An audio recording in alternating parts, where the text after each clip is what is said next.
جس نسبت دے نال میں اور آپ جمع ہاں اس نسبت نو دین اسلام آکھیا جاندا ہے۔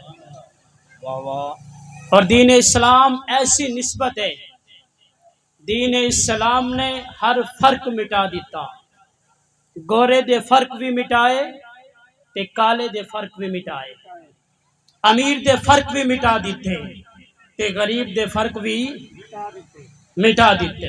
آقا انعامدار مدنی تاجدار صلی اللہ تعالی علیہ وسلم دی ذات دے کول آ گئے ابو لہب جو ہے نا جی، ابو لہب آ کے مدینے دے تاجدار صلی اللہ علیہ وسلم دی ذات پاک نو کہندا ہے سونیا اگر میں اسلام لے آواں، اگر میں دین نو قبول کرا مینوں ملے گا کی؟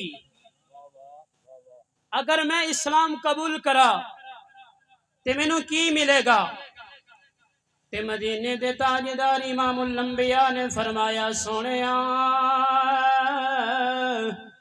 اگر تو ایمان لے آویں گا، اگر تو دین قبول کرے گا، اوہی مقام ملے گا جڑے میرے صحابہ نو ملدا ہے، اوہی ثواب ملے گا، اوہی مقام تینوں ملے گا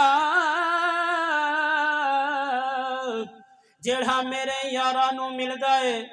ابو لہب کہندا ہے سونیا پھر میں ایمان نہیں لے آندا، تیرا ایمان دین فرق نہیں کردا،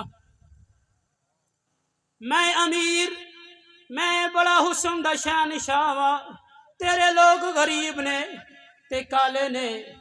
میرے آقا کریم نے فرمایا جھلیا تینوں کی خبر ہے، میرے یاراں دے نال تیرا برازی ہے۔ اللہ اکبر۔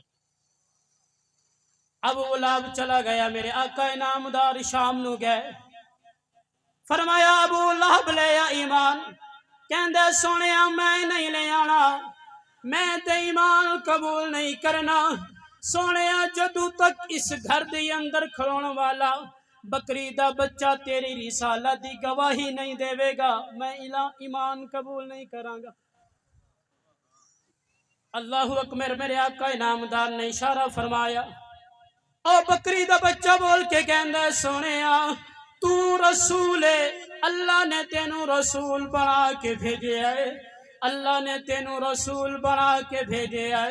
میرے نبی نے فرمایا میری رسالت کی گواہی اس بکری دے بچے نے بھی دے دیتی ہے، کہندا ہے بکری دے بچے نو تیرے تے بھی رسول دا اثر ہو گئے۔ بکری دا بچہ بول کے کہندا ہے ابو لہب میرے تے اثر نہیں ہویا، تیرے تے کفر دا اثر ہو گیا ہے۔ اللہ اکبر۔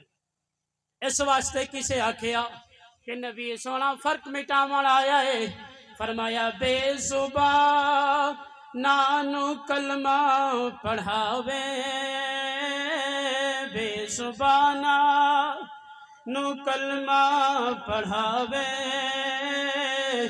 اچ سرنی ویاں دے کراوے، بے زبانا نو کلمہ پڑھاوے، بے زبانا نو کلمہ پڑھاوے، اچ سرنی ویاں دے کراوے، گورے کالے دا فرق مٹاوے، گورے کالے دا فرق مٹاوے، اعلی ادنا دا فرق مٹاوے، میرے آقا